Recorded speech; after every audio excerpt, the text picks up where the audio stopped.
I remember like talking to friends and they'd be like, oh, I hate having to have sex with my husband, blah, blah. And I just would be like, no, like you're thinking about it all wrong. I mean, I used to think the same way too. But then when I learned like we can both enjoy it and it's meant to be the glue that like keeps our marriage together. It's like a secret weapon. Welcome to the Get Your Marriage On podcast.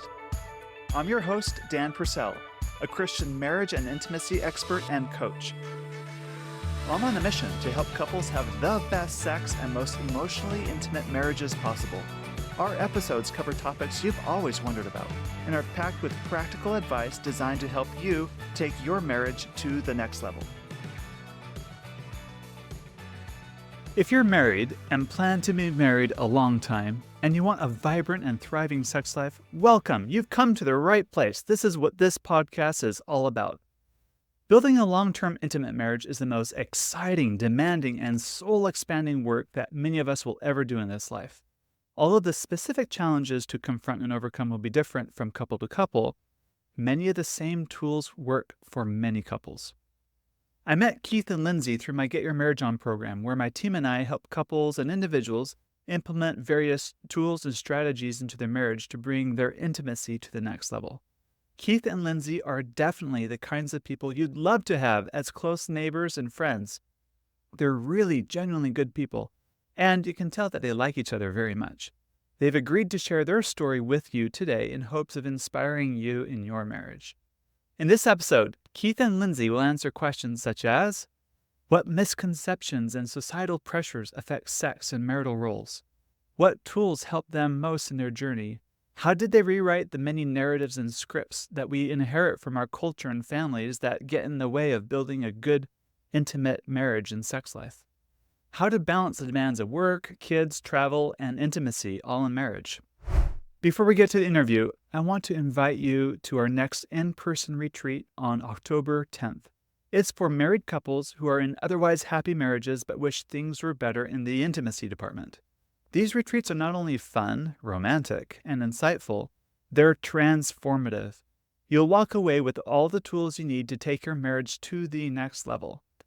You'll have a newfound appreciation for each other and a perspective that will shape the way you interact with each other for years to come.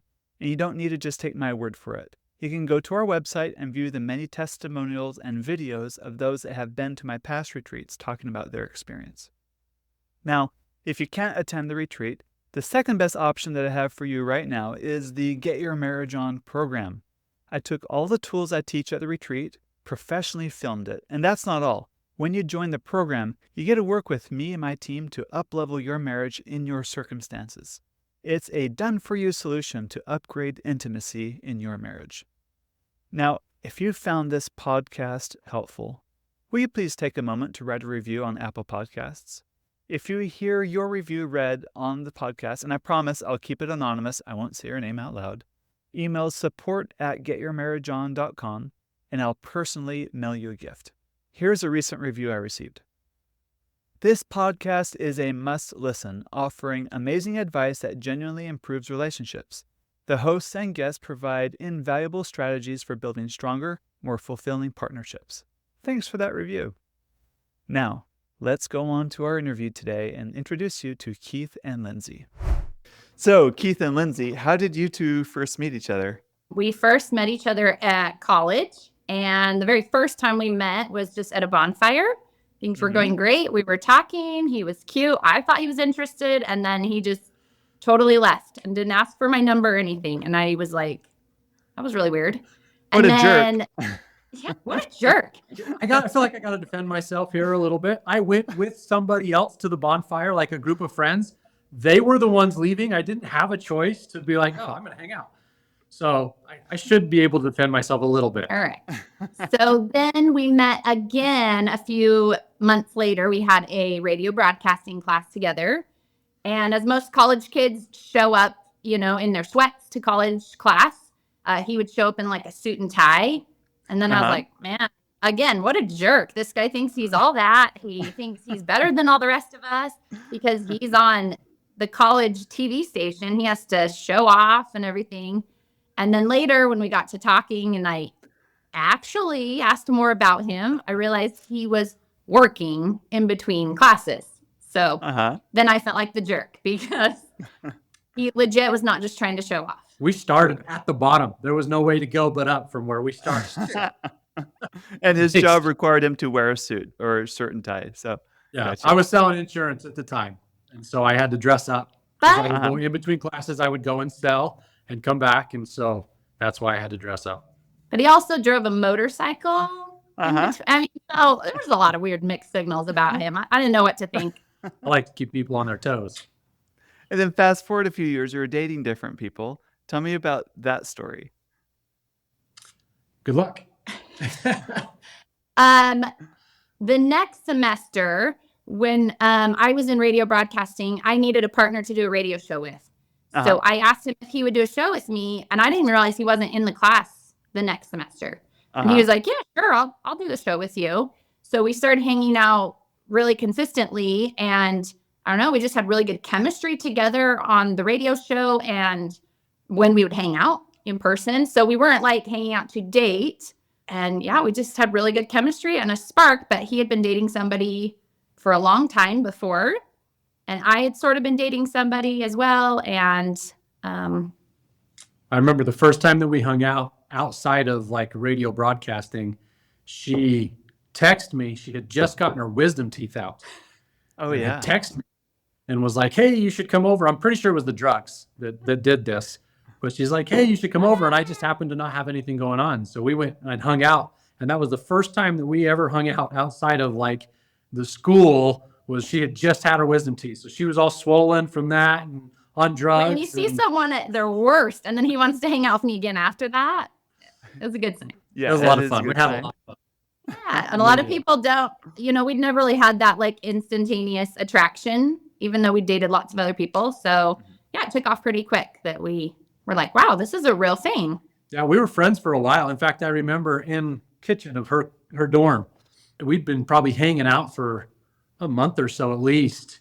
And we were making something. I don't even remember what we were making, but she looks at me and she just basically says, why haven't you kissed me yet? And I was like, well, we're having a lot of fun. I don't want to ruin it. Like, we're friends right now. I don't want to ruin it. And that's kind of really what started the romantic portion of our life, I guess. Gotcha. But you had a girlfriend in DC at the time. I did. I had a girlfriend. I had dated her 2 years. And when we got to Southern Utah University, that's where we went to college. When we got there, she wanted to do an internship in DC, which... Ironically, I had done that internship before. And I didn't really know her, but we were both ambassadors at the school. She asked me, hey, didn't you do this internship? Should I do it? Was it fun? I said, yes, it's amazing. Go do it. And then later on, when we started dating and I found out there was a connection there, everybody thought I'd like sabotaged their relationship. And we went out to dinner one time and the waitress walked over and was like, so good to see you. Aren't you so glad you sent your girlfriend off to DC and blah, blah. And I was like, what just happened? Literally, we were the talk of the town that I sent the girlfriend away. Which is funny because that was all before we had ever met when she went to DC. She decided to go. Yeah, we hadn't even been hanging out at that time. So, oh well. That's funny. Great. The rest, they say, is history. That's good. And then you've been married, and tell me how did your sex life start off in your marriage? We've been married for we've been married 15 years. It'll be 15 years in September. And I think starting off, I want to say that maybe this is just me. I want to say it was typical of most Christian couples is, for me, I'm the higher drive. I look at it and I'm super excited to get married because now we can be intimate. We can finally do this stuff. And I think she was as well. But then we got married and it was like, wait a minute, this is way different than what both of us imagined. And it was a struggle at first. It was a struggle. We moved around a lot early on in our marriage. We lived in Southern Utah. We lived in Florida. We lived in Baltimore. We lived in Georgia. We lived in Salt Lake. So we moved around a ton. And I think that was good for us to be away from family and away from those comforts. But at the same time, it was really difficult because we were still trying to find our way. And the intimacy portion of our marriage, we were not even close. In fact, we were playing different sports in the intimacy part, not even close to on the same page. And so it was a struggle. I think a lot of that, I think a lot of that's probably my fault. Because you're kind of a different person when you're dating. And then when you get married, all of a sudden it's real life. And like, oh, you get to play house now. And And you're, I don't know, like you have more priorities. And, right off the bat, I thought a really important thing to him was to be financially stable. So I was working 2 jobs while he was finishing school. And so I was gone all the time. And like, that's not what he needed in our marriage. He didn't need me to be gone working 2 jobs. He needed me home. And so I just didn't make our sex life a priority. I was making working a priority because I thought that's what he wanted. I thought, being financially stable. And so, yeah, we just got further and further and further apart. And I think part of that is when you're dating, I don't know, you just don't have all those added stresses and responsibilities. And Right. no. So plus there's always, when you're dating, at least as a Christian couple, we believe in not having intimacy before marriage. When you're dating, there's always the flirt part of it, the teasing part of it. That it's got to stop at some point. And then when you get married, that stopping point is taken away. And so at least for us, I think the flirting part of it also was taken away. There was a little bit of the good girl syndrome that comes into that. And that's kind of once that stop was taken away, all of the rest of it went away too. And that was a hard thing for us to navigate and to get through. Right. So how did you navigate through all that? Or is there more details to all that? I think a huge key for us was moving away when we first got married, not being by mom, dad, and family and all of that. We had to learn to rely on ourselves and each other. We moved to Florida, didn't know anybody. And so even though we were struggling with this stuff, we also had to be close together because we were all we had. Right. And so that was a huge key for us, I think, in learning to slowly overcome this, is the fact that we realized that the world is out there and we just have each other. And if we can stay together, we can get through anything because we have each other. And I think that was a big part of it. And then I also think, for me, the communication around it. We got, and They Were Not Ashamed. We got that book. It was about 3 years into our marriage, I want to say. No, it was 1 year. Oh, it was 1 year. It was 1 year into our marriage. We hit like a breaking point where I was like, something's got to change. And I didn't know what was wrong until I realized like it was our sex life. And it was going to or break us. And if I didn't make it a priority and not like duty sex, right, but that I wanted it the same way that he wanted it, and we made it a priority together. And it's so interesting. I feel like all of a sudden you get married and you should be an expert in adulthood. Right. You should be an expert in how to, run a house and how to be married. And then on top of that, like how to be intimate and have sex. Right. And be good all at of it. a sudden, yeah, just because I said I do, I should, know. And one of the big things for me was awareness and knowing that I need to learn about my body and his body and sexual desires. And it's an individual journey for every couple. So it's really hard to be like, oh, what do you do? Give me advice. Da, da, da, da, da. And it's a tricky thing. You're not going to ask Google for sex advice. I mean, that's dangerous. So knowing where to go to get that advice and learn. So that, I think, was helpful for us. That's good. It's that book, that Laura Brotherson book, was really helpful. Yes, it was good. I think it helped us get past the shame part of it and realize that it's okay to learn about this. It's okay, number one, to not know. It's okay to have these feelings that, okay, we're figuring it out, and it's okay to grow together. And I think that was the big part of I think that was the biggest first step for us, was that book. Great. And open that communication. As we read through the book, we'd talk through the questions together and things that, I think were probably kind of taboo to talk about. So got used to it. Yeah. Great. And then what happened? We had 4 kids in 5 years. 4 kids in 5 years. That was... I think it was a blessing that we worked through all that stuff before we had kids, because he saw the worst of me. you know? Uh-huh. And he has Right. to be able to love me through those, like, I mean, it's no joke. Going Right. through 4 pregnancies in 5 years and having toddlers and babies and an exhausted mom. And he had just opened a brand new business. And it was one of the hardest times in our life. Mm-hmm. And I think intimacy was pushed to the back burner, but because we both knew it was so important, we tried our best, you know? Right. And if we wouldn't have done that, like, I honestly don't know if our marriage would have survived how hard it was having brand new babies if we hadn't, I don't know, made it a priority early in our Gotcha. marriage. I think That's the good. knowledge that it was a priority helped us get through that because, with kids and all of that stuff, you just don't have time and you're exhausted and you're tired. But to know, like, the fact that she made the effort before all this happened Uh-huh. told me that there's effort there. Like, she cares about it, but this is just the stage of life that we're in. And I think that was a big, big thing for me. That helped me kind of push through that and get through that. Just knowing that, hey, we might not be having it as much as I want or whatever, but I know that it's still a priority to her. I know she cares about it. This is just a stage of life that we're in. It's not permanent. Right. Not permanent. Yeah. Great. I mean, don't get me Great. wrong. We still have our issues. We still struggled with it. There were still times where, obviously I wanted it, she didn't, whatever. We still went through those tough times, but I think having the knowledge, those tough times, we were able to push through Created it. a really good foundation. Yes. It's like trust.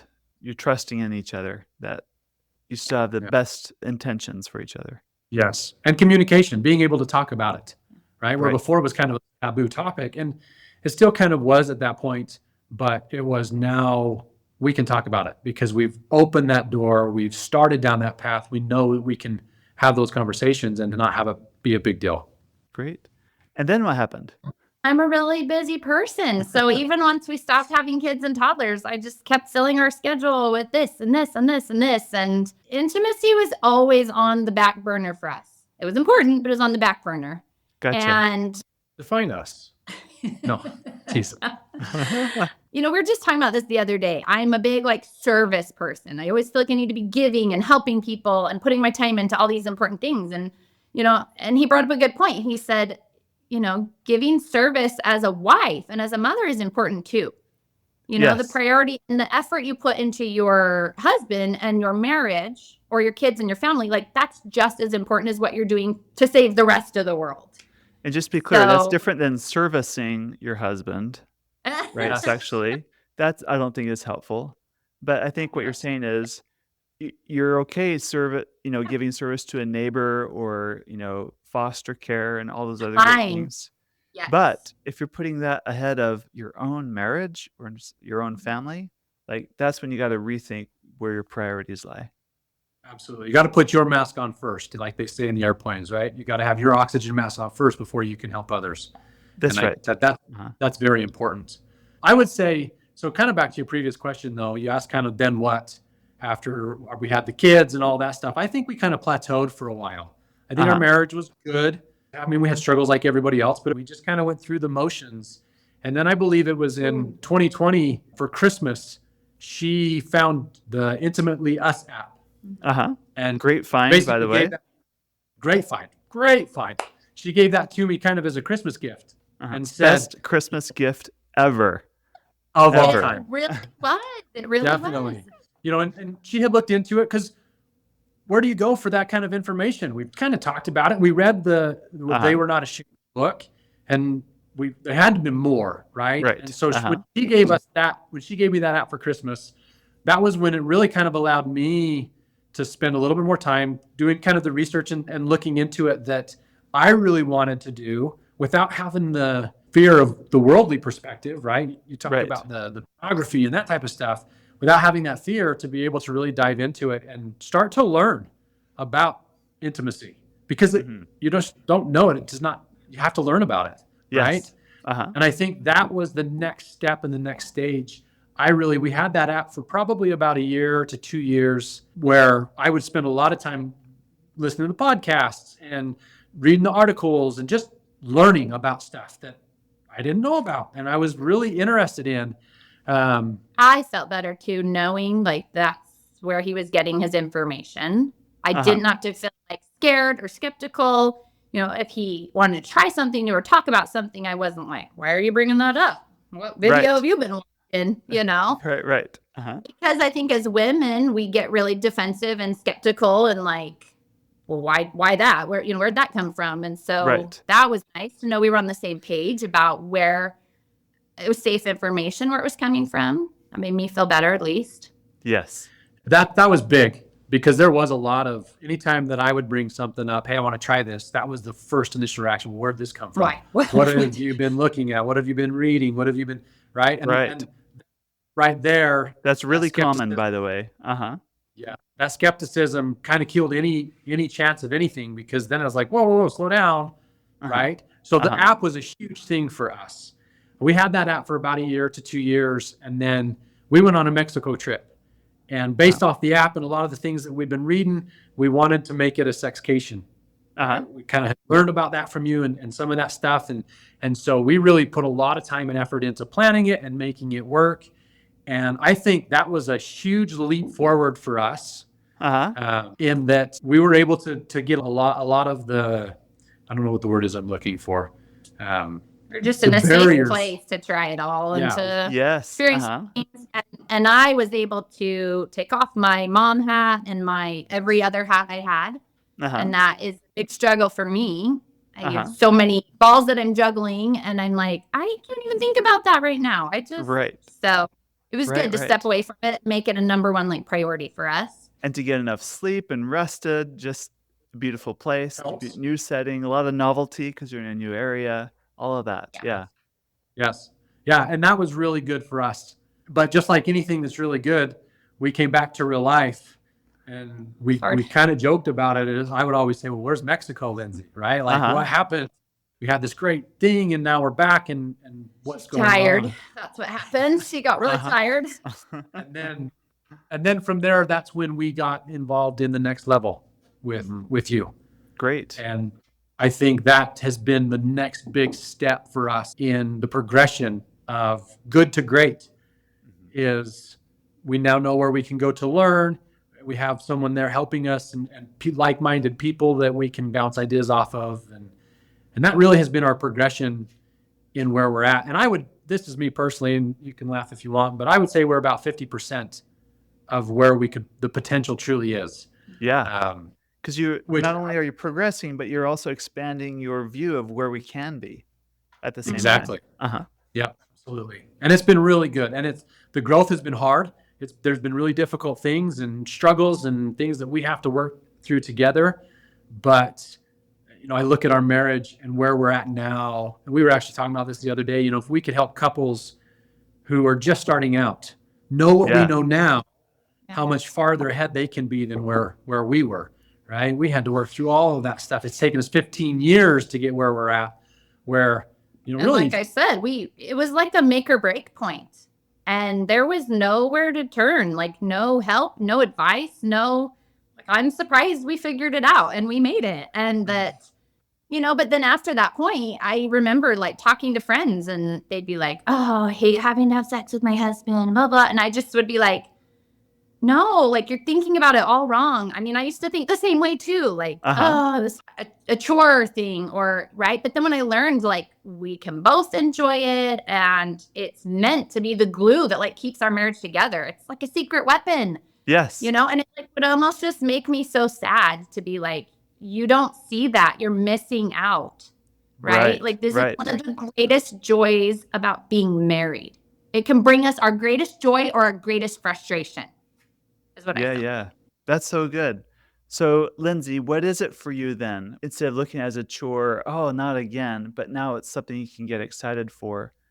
What is it about it? What's the quality in it that you find so good? Well, I'm going to use some of the analogies we've talked about in our coaching with you. We used to use analogy that, working on your sex life is like going to the gym. Yes. Right? We like to go to the gym, work out. We like to be fit. The idea of getting to the gym is not great. Like, I'm like, I don't want to go to the gym. But I know if I go, I'm going to be happy I went. Yes. Right? And kind of what we learned talking with you is, I don't know if that's a super helpful thought for me, because there's still that like drudgery behind it. Like, I Right. know I'll enjoy it once I do it. And we have also talked about in our coaching sessions, I love to travel and I love to go to Disneyland. Yes. I love Uh-huh. Disney. I love Uh-huh. Disney World. So to change my perspective, instead of like sex is like going to the gym and like, oh, I'll enjoy it once I get there. And like Disneyland, yes, I'm Uh-huh. there. Let's do it.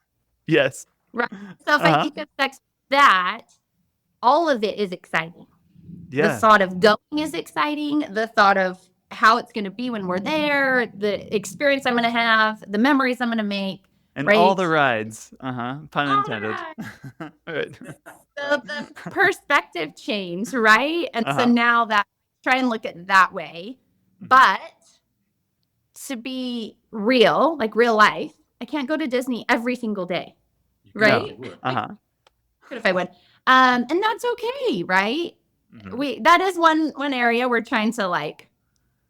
Life is still busy. It's still hard. There's still nights I'm like, I am so exhausted. I am just crashing on my bed. Don't talk to me. Don't touch me. I'm so tired. But for the most part, I think of intimacy. Now it's not like, okay, I should do this. I'll be glad I did later. It's now like, I'm excited about the journey because I know it's going to be great. Yeah. Good. Because you're making it great for both. Yeah. So I think that the gym thing was kind of where we first got. And now I've kind of shifted that mindset to now just enjoying the whole journey. That's a great epiphany. And it's easier to make it a priority when it's something you know you can really enjoy. Right. Any other epiphanies along the way or during the coaching program, the Get Your Marriage On program? I think one of the epiphanies that we first had, I think the first epiphany that we had was the helping her enjoy it, right? Yes. Learning, because guys, let's be honest, we don't really know. We think that we know. We pretend that we know, but we get married, we don't really know. And we're just trying to figure it out. But we're expected to know because she doesn't know either. Exactly. And she's looking to you to know all the answers. Nobody knows, and you're guessing. And so learning that to take the time and to let her get to that point, whether that takes 5 minutes or 25 minutes or whatever, letting her get in that mindset and that mind frame so that she can orgasm and enjoy it. And that was the first, I think, epiphany that we had. When we started coaching, though, because when we learned that epiphany, that was the focus every time. Like, okay, here's the routine, here's the focus every single time. And it would sometimes even be to our detriment because she would get frustrated. It would take longer or whatever. Right. It's more like a checklist. It wasn't like enjoying it wasn't a checklist. Okay, yep, we got this done, we got this done, we got this done. Must have been a successful encounter. Right. And then as we got into the coaching and we got into the app and the next level, we have learned that there's so much more to it. You can enjoy it without that. You can enjoy it. You can be intimate and still not both orgasm, right? It's the time that you spend, the memories that you make at Disneyland. I guess I'll use that analogy that is most important. And that's now what we're learning and what we're focusing on as we grow. And as we get to that point, there's going to be another one that okay, now let's go to this step, right? But I think those are the two big epiphanies for us. And I believe they had to come in that order. We had to learn how to let her figure herself out, figure her body out, have me figure her out. Throw out some blame, some shame, some cultural things, all the stuff. Yep, all the stuff, the guilt, all that stuff. Get rid of it, get past it. Even now, like when we talk about new things, it's like, oh, I don't know, is that uncomfortable? Is it not? And I love that sometimes you go into taboo topics because they don't have to be taboo, right? Right. It's I mean, all you're married about now. Who else are you going to talk about it why, with? what you're doing between you. Yeah, what is your purpose to be stronger together? Yes. One of the things that we have, and we're super busy, so as adventurous as I would like to be, we're still not there. So obviously we have a lot of steps to go. But one thing that we've talked about is we call it a 3-try rule. Our kids are young and they have a Pete the Cat, and Pete the Cat in the book, it has a 3-bite rule, right? You have to try something 3 times before you can say you don't like it. Yes. And we have that same rule with intimacy because the first time it might be like, oh no. And that's most you of the pull time back. You don't like it the first time. It's new. You don't like it the first because it's new. Exactly. And then the second time and then the third time. If after the third time you still don't like it, that's okay. It's okay to not like things. Right. And it's okay to be different in those things. But we do have that where we have to try something at least 3 times. And it doesn't have to be, okay, 3 nights in a row, you try something, shelve it for a little bit. That didn't really work out. Come back to it later and try it again later. So that I think is a big thing for us as well. That's great. Good. Any other tips for busy couples to keep sex a priority? Making it a priority, planning it. I am not a planner. I struggle planning it. I hate planning. You feel like it takes the spontaneity out of it. I feel like it takes the spontaneity right out of it. But Right. if you want it to be important and a priority, then Exactly. If you want it to be a priority and you want it to be important, then you've got to plan it and you've got to stick with it. You can still have fun with it being planned. right. Well, for me, it's a mindset. Like, I don't know about other crazy busy women, but if I have in the back of my mind, like, I need to reserve some of my energy for my husband tonight, then I will. I'll make sure I'm like kind of mentally and physically, I have something stored up for him and I'm not giving it all to everyone else all day. Right. Yeah. So it helps. It helps a lot in that case. Yeah. If you're busy, that's for definitely us. key. We're so busy.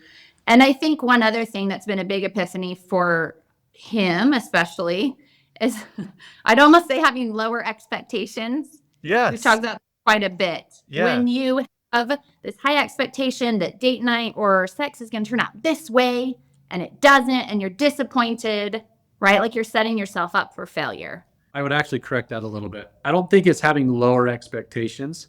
It's just understanding that your expectations won't always be met, and that's okay. Right? I still have those expectations. My expectations are not going to be low. I still will go and plan the perfect night and the perfect scenario and all of it, right? But I have to be okay when that doesn't happen. It's okay for it to not happen that way. I still like my expectations to be high because I feel that's what pushes us and drives us to grow. Right? It's not a matter of we're striving for perfection, knowing we'll never get there. That's the way that I would put it. But Striving you're for that, flexible about it. That's what I like about it. being Like flexible. earlier when you were saying, once you, like a few years ago, you figured out, oh, wait, Lindsay can have orgasms and love it too. And that became your default script. But when it wouldn't happen, it's easy to like be so rigid in your plans and your script. Yeah. That when it doesn't go as according to plan, it's all unravels. But then you learn how to be more flexible with it, right? Like, oh no, it's okay if we can still have a good time. We can still connect deeply. We still love each other in this.